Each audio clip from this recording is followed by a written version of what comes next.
जय माँ भारती। नमस्ते हिंदुस्तान। सबसे पहले आप सभी को राजकुमार भैया की तरफ से सादर प्रणाम है और राजकुमार भैया आप सभी को हार्दिक अभिनंदन करता है। दोस्तों, आज राज भैया क्या लेके आया है? राज भैया आज आपको इंग्लिश चैप्टर लेके नहीं आया। आज मैं आपको इलेक्ट्रिकल इंजीनियरिंग लेके आया हूँ। मैं आज आपको बताऊंगा कि आईटीआई क्या है, पॉलिटेक्निक क्या है, बीटेक क्या है, एमटेक क्या है, बीई क्या है और एमई क्या है, और इनके अंतर्गत जो इलेक्ट्रिकल वर्क्स होता है, house wiring, house fitting, house wiring जिसको हम बोल सकते हैं, इंडस्ट्रियल फिटिंग, इनके लिए वो कौन कौन से इक्विपमेंट्स हैं, कौन कौन से वो डिवाइस हैं और कौन कौन से वो आइटम्स हैं जो इन हाउस वायरिंग और इंडस्ट्रियल फील्ड में यूज होता है। चाहे वो एक शॉप हो या फिर वो एक मेगा मार्केट हो या पीवीआर हो, रेलवे स्टेशन हो, मेट्रो स्टेशन हो या फिर अपना कोई सा भी मेगा प्रोजेक्ट हो, ठीक है ना। तो इन सभी के लिए इलेक्ट्रिकल फील्ड में क्या क्या यूज होता है, कैसे हम काम करते हैं, किसके लिए कितना एम्पियर चाहिए, एमसीबी कितना का लगना चाहिए, स्विच कितने का होना चाहिए, कितने एम्पियर का होना चाहिए, कितने वाट का है तो कितना एम्पियर का स्विच होना चाहिए, एमसीबी होना चाहिए, इन सभी को ब्रीफली मैं डिस्क्राइब करूंगा।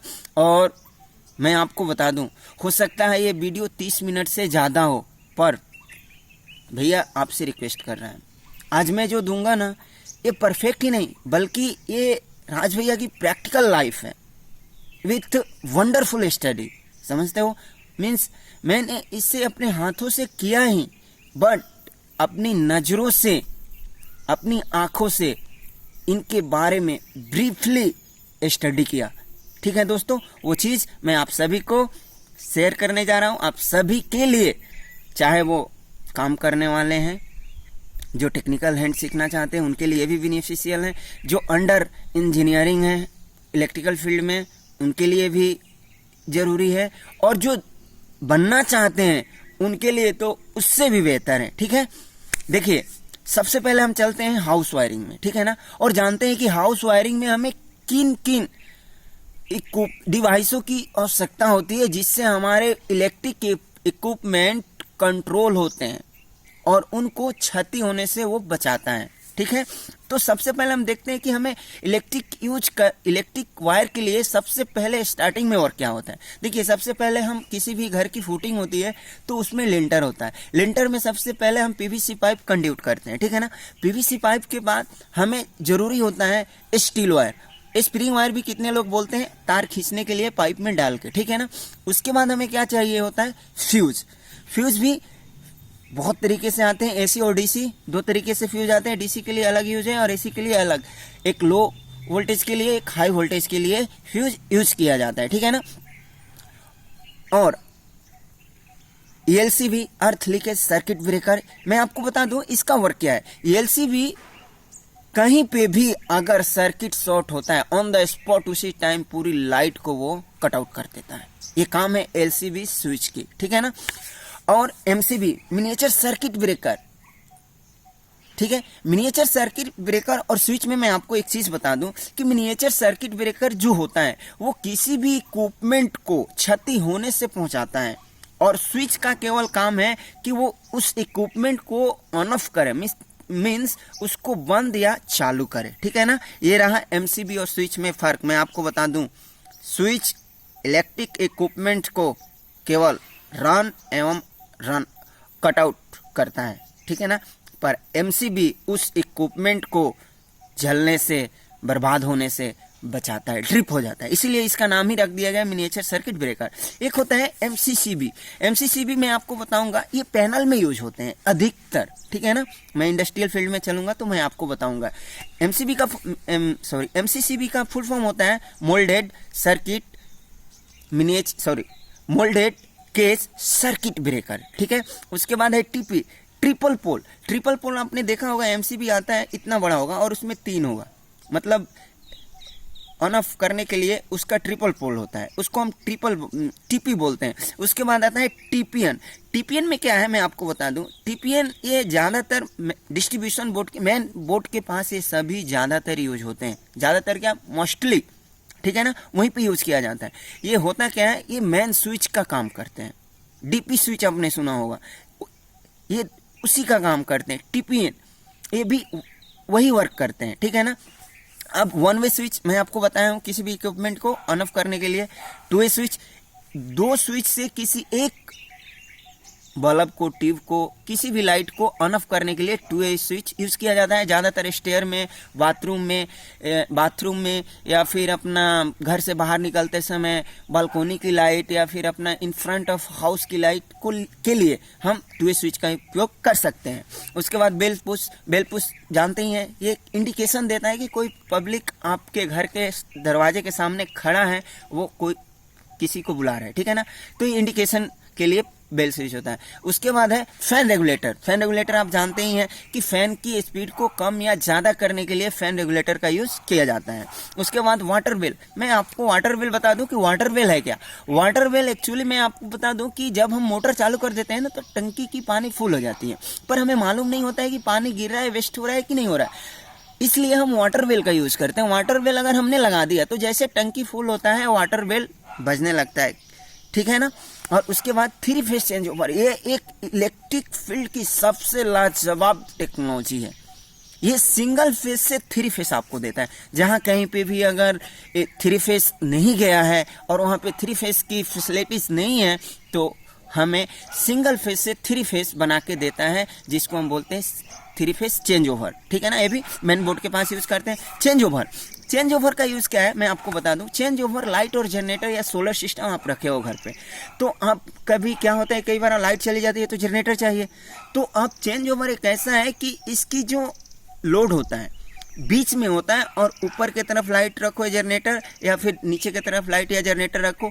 लाइट चली गई तो आप ऊपर कर दो तो जनरेटर से लाइट सप्लाई जा रहा है, और अगर जनरेटर लाइट आ गई, जनरेटर बंद कर दिए, नीचे कर दिए, तो ये लाइट से सप्लाई देता है। इसीलिए इसका नाम है चेंज ओवर। न्यूट्रल, देखिए मैं आपको बता दूं कि इंडस्ट्रियल फील्ड और अपना कंस्ट्रक्शन फील्ड में जो हम आम तौर पे वर्क करते हैं, तो इंडस्ट्रियल फील्ड में RYB और N होता है, लेकिन हम जो नॉर्मली अपने घरों में यूज़ करते हैं उसके लिए फेस और न्यूट्रल ही चलता है। दो तार हम लेके चलते हैं, और एक अर्थ भी चलते हैं। अर्थ भी कितने लोग मतलब फिटिंग उसकी करवा रहे हैं, बट कितने लोग बोलते हैं नहीं पर अर्थ लगाना चाहिए। हम अपने घर के किसी भी इक्विपमेंट को सही रखना चाहते हैं तो please use earth wire for each and every equipments जो इलेक्ट्रिक से चलती हूँ, ठीक है ना। उसके बाद है हम वायर। देखिए वायर में जैसे इक्विपमेंट है 1 mm, 1.5 sorry 0.75, 1 mm, 1.2, 1.5 mm, 2.5 mm, 4 mm, 6 mm, 8 mm, 10 mm ऐसे वायर आते हैं और ये आपकी मतलब इलेक्ट्रिक इक्विपमेंट के हिसाब से इनकी वायरिंग होती है, ठीक है ना। अब हम चलते हैं इंसुलेटर भी ये क्या है, ये मेन स्विच की ही तरह है, समझ लीजिए। ये इंडस्ट्रियल फील्ड में ज़्यादातर यूज होता है। मैं आपको बता दूं कि 4-वे इंसुलेटर और अपना TPN सबसे ज़्यादा इंडस्ट्रियल फील्ड में यूज होता है। नॉर्मली घरों में भी होता है, घरों में भी लोग आज जानते ही हैं कि घर महल बना रहे हैं, फ्लैट बना रहे हैं, बड़े बड़े मतलब मॉडलिंग कर रहे हैं, डिजाइनिंग कर रहे हैं, आर्किटेक्चर लाजवाब ला रहे हैं, तो उनकी लोड के हिसाब से भी अब घरों में हम यूज कर रहे हैं, ठीक है ना। आप शहरों में जब काम कर रहे हो, दिल्ली, पुणे, बेंगलुरु, चेन्नई, तिरुवनंतपुरम, केरला, गुड़गांव, नोएडा, तो इन सभी जगहों पे आप जाओगे तो ऐसी आपकी सुविधा देखने को मिलेगी इन सब चीज़ों को। उसके बाद है अपना इन्वर्टर। देखिए इन्वर्टर भी घर में लगाना बहुत ज़रूरी है, और इन्वर्टर के लिए नॉर्मली हम 0.75 वायर या 1 mm तक ही ले जाते हैं। क्यों? इन्वर्टर से हम वो चीज़ें हम अपने घर के इक्विपमेंट्स को चलाना चाहते हैं जो हमारे लिए एक्सट्रीमली इसेंशियल है। एक्सट्रीमली मीन्स मैं जैसे बोलूँ कि हमें मोबाइल चार्जिंग करना ज़रूरी है, हमें एक लाइट होना ज़रूरी है, पंखा चलाना ज़रूरी है। तो ये छोटे छोटे जो इलेक्ट्रिक इक्विपमेंट्स हैं जिसको इन्वर्टर हैंडल कर लेता है, इसके लिए हम इन्वर्टर घर में लगाते हैं, ठीक है ना। ये घरों में लगाने वाले डिवाइस, ठीक है, डिवाइस बोल सकते हो। अब हम चलते हैं आइटम्स देखते हैं कि घर में आइटम्स कौन कौन से लगाते हैं, इनके लिए कितने वाट का हो, कितने वाट का हो तो कितना एम्पियर का एमसीबी लगाएंगे, कितने एम्पियर का स्विच लगाएंगे और कितने साइज का, कितने नंबर की साइज की इनको वायर दिया जाएगा, ठीक है ना। पहले देखते हैं फैन। फैन को लगाने के लिए फैन नॉर्मली 200-250 वाट का आता ही है।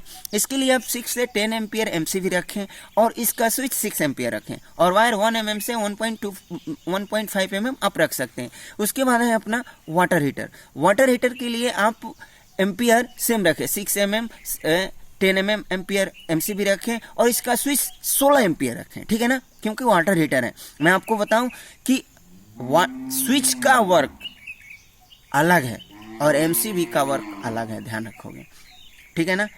स्विच केवल इलेक्ट्रिक इक्विपमेंट्स को चालू और बंद करने का उनका कार्य है, पर एमसीबी का कार्य है कि उसको किसी भी क्षति होने से, उसको क्षति ना हो, उस इक्विपमेंट्स को बचाने का काम करता है एमसीबी, ठीक है ना, सर्किट को ब्रेक कर देता है, ठीक है।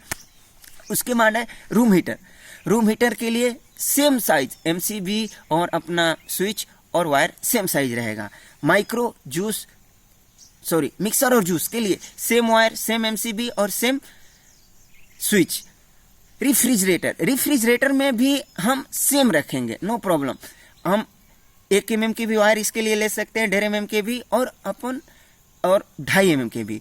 और इसके लिए एमसीबी 6 से 10 एम्पियर इनफ है और इसका स्विच 16 एम्पियर रखें, ठीक है ना, ध्यान रहे, रेफ्रिजरेटर की स्विच 16 एम्पियर रखें। उसके बाद टीवी, डीटीएच और म्यूजिक सिस्टम, इनके लिए भी एमसीबी 6 से 10 एम्पियर रखें और स्विच इनका भी 6 से 10 एम्पियर रखें, नो प्रॉब्लम। और इनकी वायर 1.5 mm से 2.5 mm आप रखें, ठीक है ना। क्योंकि आजकल जो वूफर सिस्टम आ रहे हैं उनकी लोड जब साउंड आप बढ़ाते हो, कई बार क्या होता है, घर में पार्टी वार्टी होती है तो बड़े बड़े हम डीजे जैसे चीज़ें लगाते हैं, तो आप 1.5 mm से 2.5 mm इनकी वायर रखो, ठीक है ना। उसके बाद वॉशिंग मशीन के लिए भी आप 10 से 6 एम्पियर, 6 से 10 एम्पियर, 16 एम्पियर तक आप एमसीबी रखें और इसका स्विच 16 एम्पियर रखें वॉशिंग मशीन के, ठीक है ना। और वायर इसकी 1.5 mm से 2.5 mm होनी चाहिए, ठीक है। मैं आपको बता दूं कि एमसीबी 6 एम्पियर, 10 एम्पियर और 16 एम्पियर रखें। 16 एम्पियर की जो और 10 एम्पियर की जो एमसीबी आती हैं ये सब जल्दी ट्रिप नहीं होती हैं, पर 6 mm की एमसीबी, 6 एम्पियर की एमसीबी तुरंत ट्रिप हो जाती है, ठीक है ना। तो आप जितना कम एम्पियर रखोगे ना एमसीबी का, वो जल्दी ट्रिप होता है, पर क्या होता है वो जलता भी है। तो वो जल जाने के वजह से थोड़ी सी एम्पियर ज़्यादा रखें और वो ट्रिप जैसे ही कोई प्रॉब्लम होगा, सर्किट के बीच कोई भी प्रॉब्लम होगा, और ऑन द स्पॉट ट्रिप होना ही है, ठीक है। आगे हम चलते हैं वाटर कूलर के लिए आप 6 से 10 एम्पियर रखें एमसीबी 6 और उसको भी 16 एम्पियर कर दें स्विच, और उसकी वायर साइज 1 mm से 1.5 mm 2.5 mm रखें, ठीक है ना। उसके बाद एसी टन में आता है, ध्यान रखोगे आप, 1 टन, 1.5 टन, 2 टन, ये टन में आते हैं एसी। तो एसी की जो एमसीबी होती है वो 16 एम्पियर से आप 20 एम्पियर रखें, ठीक है ना। और इसकी स्विच जो है ना, टीपी लगा दीजिए, उसको डीपी स्विच लगा दीजिए 32 एम्पियर के। क्योंकि एसी बहुत ज़्यादा लोड लेता है, ऑन ऑफ होते हैं ना, तो बहुत ज़्यादा उसको मतलब स्विच का जलना वहाँ पे ज़्यादा पॉसिबिलिटी होती है, इसलिए वहाँ पे 32 एम्पियर आप डीपी लगा दीजिए, डीपी स्विच। और एसी का वायर होगा हमारा 4 mm, 6 mm, 10 mm, ठीक है ना। अब उसके बाद इलेक्ट्रिक ओवन, इसके लिए नॉर्मली जो मैंने बताया 6 mm से 10 एम्पियर इसका आप रख सकते हो एमसीबी स्विच, आप 16 एम्पियर रखें। वेव है, माइक्रोवेव हीट करेगा, ठीक है ना। आप माइक्रोवेव जानते ही हैं, ये फास्ट फूड को ऑन द स्पॉट हीट करने के लिए यूज किया जाता है। उसके बाद है अपना वैक्यूम क्लीनर के लिए भी same wire size, same MCB ampere और सेम स्विच एम्पियर। और हेयर ड्रायर ये भी सेम रहेगा, ठीक है ना, वायर साइज। ये रहे हमारे घर की इक्विपमेंट्स जिससे हम अपनी दैनिक जीवन में, जिसे हम बहुत ज़्यादा यूज़ करते हैं। और इनके लिए जो भैया अभी बताया ना, इसी के हिसाब से कोई भी इलेक्ट्रिकल कारीगर है या फिर इलेक्ट्रिकल इंजीनियर है या फिर अपना आप सीखना चाहते हो या फिर कोई अपने घर में, इसके हिसाब से आप करो, देयर इज नो प्रॉब्लम। पर ध्यान रहे कि भैया बताए उसके हिसाब से, ये नहीं कि आप पैसे बचाओ। इलेक्ट्रिक इक्विपमेंट्स और डिवाइस जितना हेवल्स हो गया या फिर एंकर हो गया, फिलिप्स हो गया, what ever type of electric production company, electric equipment and device production company, इनकी अपनी अलग अलग रेट है, ठीक है ना। अब हम चलते हैं, देखते हैं कि हमें टूल्स क्या क्या लगेगा काम करने के लिए, ठीक है ना। इलेक्ट्रिक फील्ड में टूल्स में हमें मल्टीमीटर चाहिए, वोल्टेज टेस्टर चाहिए, वायर स्ट्रिपर चाहिए, हमें सर्किट फाइंडर चाहिए, स्क्रू ड्राइवर चाहिए, फ्लैट और स्टार, जिसको हम फोरवे भी बोलते हैं, स्टार स्क्रू ड्राइवर को फोरवे भी बोलते हैं। प्लायर चाहिए, प्लायर हमें चाहिए, पीवीसी सर्किट टेप चाहिए, सॉरी पीवीसी इलेक्ट्रिक टेप चाहिए, मेजरिंग टेप चाहिए, हमें स्पिरिट लेवल चाहिए, पाइप लेवल चाहिए, टेस्टर चाहिए, यूटिलिटी नाइफ चाहिए, स्पैनर चाहिए हमें इसके लिए, नोच प्लायर चाहिए हमें इसके लिए, ड्रिल मशीन चाहिए, ग्राइंडर मशीन चाहिए, वेल्डिंग मशीन चाहिए और हैंड कटर मशीन भी चाहिए, हैंड कटर मशीन भी चाहिए। स्टेप लीडर, स्टेप लीडर समझते हैं, स्टेयर सीढ़ी जिसको बोलते हैं, कहीं पे खड़ा होके काम करने के लिए, क्योंकि बिना सीढ़ी के हम ऊपर चढ़ के काम नहीं कर सकते हैं, और चढ़ना उतरना ही इलेक्ट्रिक का सबसे ज़्यादा आता है इलेक्ट्रिक में, ठीक है ना। और उसके बाद है आपका हेक्सा ब्लेड रखें, सीजर्स रखें, सिसिल रखें, हैमर रखें, मंकी रिंच रखें। मंकी रिंच समझते हैं किसको बोलते हैं? स्लाई रिंच को। सिंपल में इंडस्ट्रियल फील्ड में आप जाओगे ना, इलेक्ट्रिक या मैकेनिक फील्ड, इंडस्ट्रियल फील्ड में आप जाओगे या कंस्ट्रक्शन फील्ड में, तो यहाँ पे मंकी रिंच का बहुत बड़ा योगदान होता है। स्पैनर भी है। और उसके बाद आप स्टिप ज्वाइंट प्लायर रखें अपने पास, स्टील कटर प्लायर रखें। स्टील कटर प्लायर समझते हैं क्यों? क्योंकि जब आप काम करते हो ना, तो हमारे पास बहुत हार्ड वायर आते हैं, तो वहाँ पे हमें स्टील कटर प्लायर चाहिए, ठीक है ना। उसके लिए हमें ग्राइंडर मशीन दो तरीके से आते हैं, एक 4 इंची में, एक 7 इंची में। तो हम जब घरों के लिए इनफ है 4 इंची, पर जब इंडस्ट्रियल फील्ड में हो तो आप 7 इंची का भी ग्राइंडर रखें, ठीक है ना। अब हम चलते हैं, देखते हैं कि इंडस्ट्रियल फील्ड में हमें, अब हम चलते हैं इंडस्ट्रियल फील्ड में। इंडस्ट्रियल फील्ड में हम देखते हैं कि RYB क्या है। RYB रेड, येलो, ब्लू और N न्यूट्रल। न्यूट्रल में क्या होता है, और यहाँ पे एक अर्थपति, 5 यहाँ पे आपको कनेक्शन मिलता है। RYB 3 तार मिलेंगे आपको, एक न्यूट्रल मिलेगा और एक अर्थपति मिलेगा। अर्थपति का यूज हर एक बड़ी मशीनों के लिए किया जाता है, जिससे कि वो उनको कोई क्षति ना हो, ठीक है ना। कहीं पे भी कोई सर्किट ब्रेक होता है, कोई क्षति आती है सर्किट के बीच उनके, तो उसमें उस बड़ी मशीनों के लिए कोई क्षति ना हो, इसलिए अर्थपति का यूज किया जाता है, ठीक है ना। इसके लिए मैं आपको बता दूं कि इंडस्ट्रियल फील्ड में कौन कौन से सबसे ज़्यादा मटेरियल्स लगते हैं। केबल ट्रे हमें चाहिए, जिस पे अपन केबल ले के जा सकते हैं। केबल 4 mm से लेके लोड के हिसाब से, किलोवाट के हिसाब से केबल की साइजें आती हैं।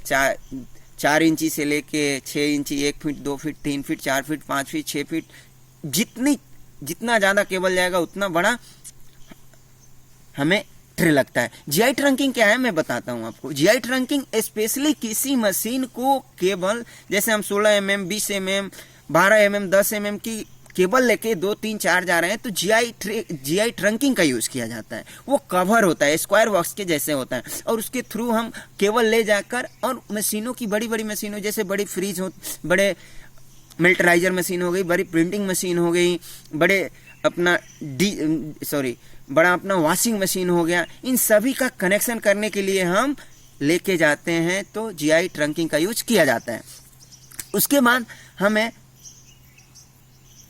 एल्युमिनियम प्लेट्स आते हैं और कॉपर प्लेट्स। ये 1 इंची से लेके 4 इंची, 6 इंची, 8 इंची, जैसे मतलब साइज आती है प्लेट, ये जुड़ते हैं, ठीक है ना।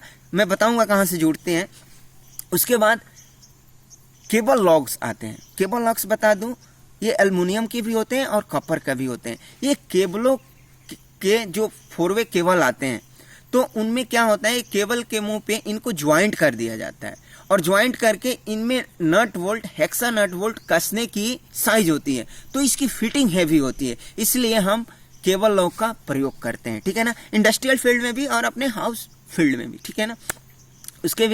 उसके बाद कॉपर प्लेट हो गया, ठीक है।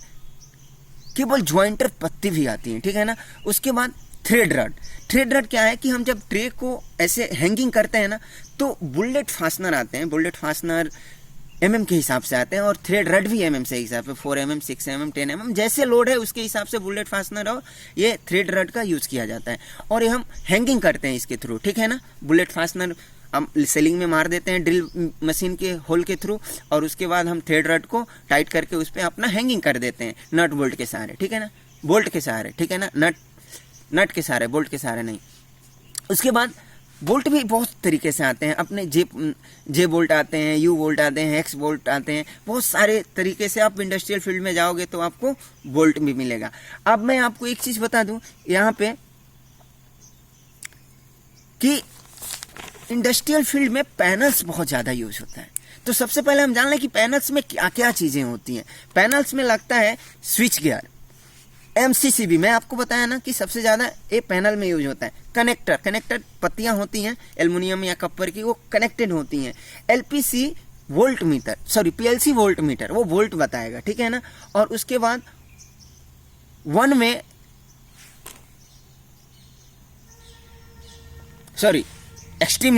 ओवरलोड रिले होता है। रिले जो ओवरलोड हो तो वो कंट्रोल करता है, ठीक है ना। और प्लगिंग रिले भी इसमें होता है। उसके बाद होता है एम्पियर मीटर, वोल्ट मीटर और उसके बाद RYB लाइट इंडिकेटर होता है। ये है पैनल के अंदर। पैनल आते कितने प्रकार के, मुख्यतः 3 प्रकार के पैनल जो सभी इंडस्ट्रियल फील्ड में यूज किया जाता है।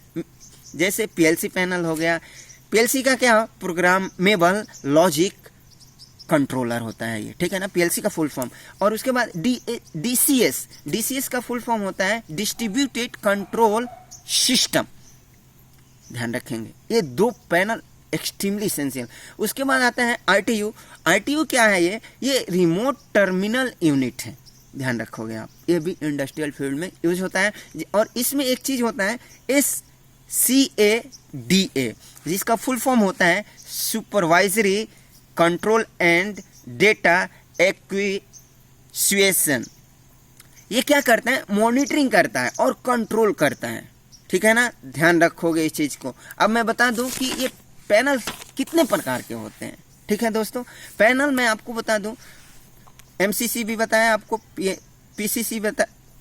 PCL बताया और आपको DCS बताया। अब देखिए यहाँ पे PCC पैनल आते हैं, ठीक है ना, power control centre, MCC motor control panel centre, MCDB main light distribution board, PDEP power distribution electric panel, AMFD automatic main failure panel, HTCP high tension control panel, LTCP low tension central control panel, ACOP automatic change over panel, MCP motor control panel, ICP instrument control panel. इसके बाद आता है EHTP extra high tension panel, UHTP ultra high tension panel, MTP medium tension panel, GCP generator control panel, LCP lighting control panel, MLTP main low tension panel, PFCP power factor correction panel, VDFP variable drive frequency panel, last one APFCP automatic power factor control panel. ये panels हैं जो industrial field में बहुत ज़्यादा use होता है। ठीक है दोस्तों, और मैं आपको बता दूं कि इलेक्ट्रिक फील्ड में आप जाना चाहते हो तो आपको वोल्ट, वाट, एम्पियर पे विशेष जानकारी होनी चाहिए। हम इक्विपमेंट को कितने mm का वायर देंगे। और एक चीज़ मैं बता दूं, आजकल आप मीटर की जब भी मतलब इलेक्ट्रिक फील्ड में थ्री फेस का भी मीटर आता है और सिंगल फेस भी मीटर आता है। मीटर की कनेक्शन आप सोच समझ के करें। क्योंकि मीटर वो एक इलेक्ट्रिक इक्विपमेंट्स हैं, थोड़ी सी भी माइनर आप मिस्टेक करते हो तो वो काम करना बंद, वो जल जाता है। ठीक है ना, क्योंकि उसका इनपुट आउटपुट इनर और आउटर जब आप देते हो, इस पर थोड़ा वो डिफ़िकल्ट है, बट एक दो बार आप देख लोगे तो ये मीटर का भी कनेक्शन करना इजी हो जाएगा। ठीक है, ये सारे कनेक्शन है, भैया आपको बताएगा कि वायरिंग कैसे करना है, मैं आपको बता चुका हूँ। हमें बस मेन बोर्ड से और जहाँ पे लोड ले जाना है। एक तो ये चीज़ हमें हमेशा माइंड में रखना चाहिए कि न्यूट्रल और फेस दो चीज़ किसी भी इक्विपमेंट्स को चलाने के लिए चाहिए। और जो भी इलेक्ट्रिक इक्विपमेंट्स हैं वो दो ही फॉर्मूला पे अवेलेबल है मार्केट पे, एक सिंगल फेस और न्यूट्रल पे, मतलब फेस और न्यूट्रल पे। ठीक है ना, और दूसरा RYBN पे और अर्थ पे। ठीक है ना, ये चलते हैं। RYB ये जितने भी इक्विपमेंट्स आते हैं ये ज़्यादातर बड़े बड़े जगहों पे लगाया जाता है। मैं आपको बता दूं कि ये सभी चीज़ें कहाँ पे, इंडस्ट्रियल फील्ड किसको बोलते हैं और कहाँ कहाँ इसका काम होता है और इन सब का कहाँ यूज होता है। चलिए, cinema hall, mega mart, stadium, playground, cricket stadium, running stadium, whatever type of play and sports game, special seminar, programmes and venue जहाँ पे होते हैं। जैसे आपने देखा होगा इंडियन आइडियल, या फिर आप आईफा अवार्ड चलता है, या फिर कोई प्रोग्राम आता है, कोई स्टार आते हैं, कोई बड़े राजनीतिक लीडर्स आते हैं, कोई बड़ा बिजनेसमैन आता है उस प्रोग्राम में, यहाँ पे इन सब का यूज होता है। ठीक है ना, उसके बाद आप restaurant, shopping mall, production company, towers समझते हैं, टावर्स जैसे आप बेंगलुरु, मुंबई, हैदराबाद या फिर नोएडा, गुड़गांव, दिल्ली सिटी आप जाओ, ये टावर मतलब 60-70 मंजिल तक की, 80-85 मंजिल तक के टावर जो बनते हैं, मंजिल बनते हैं, उनको टावर बोलते हैं। क्योंकि वो टावर की तरह खड़ा किया जाता है उस प्रोजेक्ट को। ठीक है, उसके बाद आप इंडस्ट्रियल फील्ड क्या है कि जहाँ पे कोई प्रोडक्शन, औद्योगिक क्षेत्र बोलते हैं, कोई प्रोडक्ट पैदा किया जाए वहाँ। जैसे आप शुगर मिल हो गया, आप खाद्य की मिल हो गई, आप ये जो बिस्लरी का प्लांट हो गया, इन सभी में इनका काम किया जाता है। इनको हम बोल सकते हैं इंडस्ट्रियल फील्ड। उसके बाद railway station, public electric distribution line. आप पब्लिक इलेक्ट्रिक डिस्ट्रीब्यूशन लाइन समझते हैं, जिसको आप पावर प्लांट बोलते हो, इलेक्ट्रिकल प्लांट बोलते हो। वहाँ पे आप जाओगे, ट्रांसफार्मर लगा रहता है, वो अपना एल्युमिनियम की और कॉपर की भी, ओपन वायर भी आते हैं, समझ लेना। क्योंकि आपने रेलवे में देखा होगा, मेट्रो लाइन देखा होगा, मेट्रो लाइन में भी पत्ती यूज होती है। ठीक है ना, पत्तियाँ आती है। मैं आपको बताया कि पत्ती का भी यूज होता है, एल्युमिनियम और कॉपर का। तो ये ओपन में भी एल्युमिनियम और कॉपर का वायर आते हैं, जो हमें पोल के बिजली पोल बोलते हैं, जिसके थ्रू हम लाइन डिस्ट्रीब्यूट किया जाता है। ठीक है ना, airport, railway station, 5 star 7 star hotels, mega offices, automobile showrooms, automobile production companies, government big offices and electric plant या पावर प्लांट बोलते हैं। यहाँ पे इंडस्ट्रियल, इन सबको इंडस्ट्रियल फील्ड के ये सभी यूज किए जाते हैं। ठीक है दोस्तों, ये रहा मेरे तरफ से आप सभी के लिए एक इलेक्ट्रिक इंजीनियर या इलेक्ट्रिक वर्क करने के लिए भैया की तरफ से एक थोड़ा सा मेरा सपोर्ट। और मुझे उम्मीद है कि आप सभी इसे पसंद करेंगे। क्योंकि भैया इसे अभी बताया ना, ये मेरा परफेक्ट और प्रैक्टिकल दोनों चीज़ें हैं, इसलिए मैं आपको बताया। आप इस विधि के अनुसार और इस नियम के अनुसार अपने आप को रखते हो, बहुत जल्दी काम सीख जाओगे, बहुत जल्दी आप पढ़ना लिखना सीख जाओगे इंडस्ट्रियल फील्ड के लिए, मतलब इलेक्ट्रिक फील्ड के लिए। आप इलेक्ट्रिकल इंजीनियरिंग चाहते हो, इलेक्ट्रिकल इंजीनियरिंग करना है आपको, तो यही वो चीज़ है जिनको अच्छी से व्यवस्थित करना है, अच्छे से हमें कनेक्शन करना है। कनेक्शन आजकल हर एक डिवाइस पे लिखा आता है कि this things will be as, that things will be so, हर चीज लिखा रहता है। हर आप स्विच निकालो इस पे लिखा रहता है ये स्विच है। कितने लोग लाइट देख के डर जाते हैं, यार ये लाइट है, इसे ये नहीं होगा। बड़े बड़े झूमर लगाना होता है, बड़े बड़े आपने देखा होगा वो बड़ी बड़ी लाइटें जो लटकाई जाती हैं बड़े बड़े मेगा मार्ट में, उसको कनेक्शन करते लोग कंफ्यूज हो जाते हैं। बट नो प्रॉब्लम यार, उसमें सब चीज़ दिया हुआ है, हमें बस अपना टूल्स ध्यान रहे। आप एक तभी एक इंजीनियर या कारीगर हो जब आपके पास टूल्स की नॉलेज हो। क्यों? क्योंकि if you have no knowledge about tools then you are not a wonderful engineer and wonderful कारीगर यार, भैया बोल रहे हैं ना। क्यों? क्योंकि कोई भी चीज़ है बिना टूल्स का कुछ भी नहीं हो सकता। Nothing is possible in the field of construction without tools. Tools हमें चाहिए और टूल्सों की भरमार है। आप कंस्ट्रक्शन फील्ड में निकल के देखो क्या है टूल्स के वर्क। आप एक हैंड कटर मशीन चलाते हो, छोटा सा समझते हो, ये हैंड कटर नहीं, उसी साइज के पूरी बिल्डिंग को काट देने के लिए भी मशीन रखा गया है। पूरे प्लांट को काट देते हैं वो लोग।